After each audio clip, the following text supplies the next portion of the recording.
to Learn Knitting Now. I am Callista, and today I'm going to show you how I get both of my sleeves to match when I am knitting a sweater.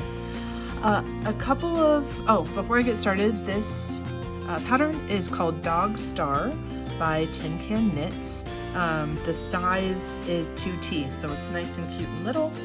The yarn is KnitPicks Swish, so it's 100% superwash merino, and it's just a dream to work with.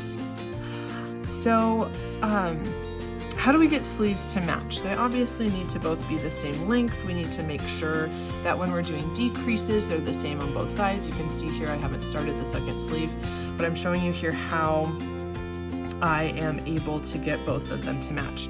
When I first started knitting, I would make tick marks just on a piece of paper for every round I did.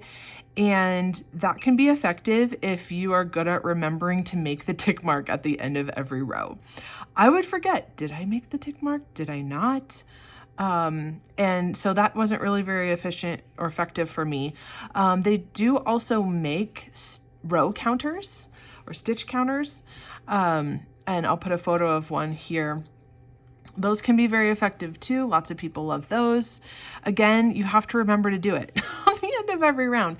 And one of the reasons I knit is for relaxation, to kind of zone out at the end of the day for a little while I'm watching a TV show or listening to a podcast or something. And I just am not going to remember to do that on the end of every row. And so I'd been knitting for quite some time before I thought of doing it this way that I'm going to show you. And it was easy, and I'm a little bit embarrassed it took me as long as it did to figure this out. But what I did was I bought these stitch markers, and they are really glorified safety pins. Like they unlock and you can put them on a row, take them off really easy. They come in a box like this with a bunch of different colors.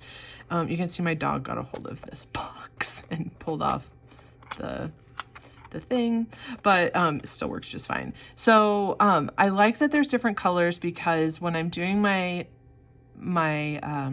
sleeve,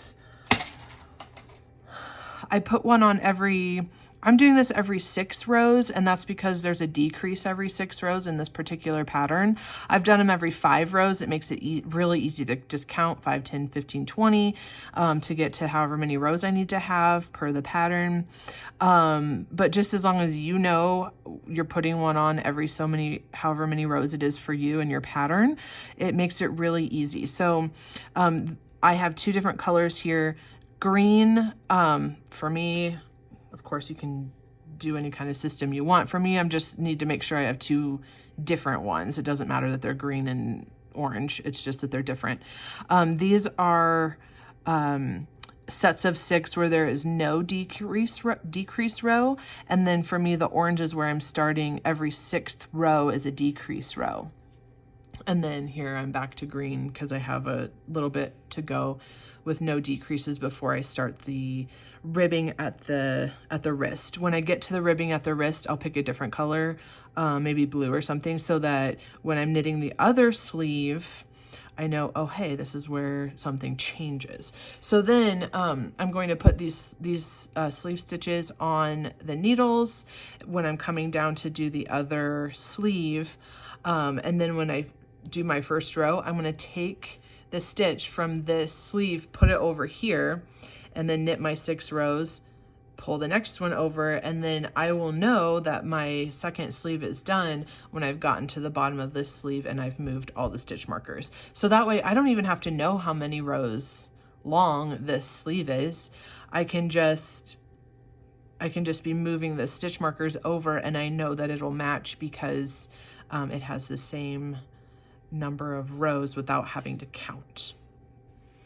I hope that's informative and helps. If you like this kind of content and you're interested in learning more, you can head over to learnknittingnow.com and join us over there. I have classes that range from absolute beginner, where I take you to the store with me and show you exactly what you need to buy to get started, how to cast on, how to do a basic knit stitch, everything, all the way up to some more advanced cables and color work like this and stuff like that. And I would love to see you over there.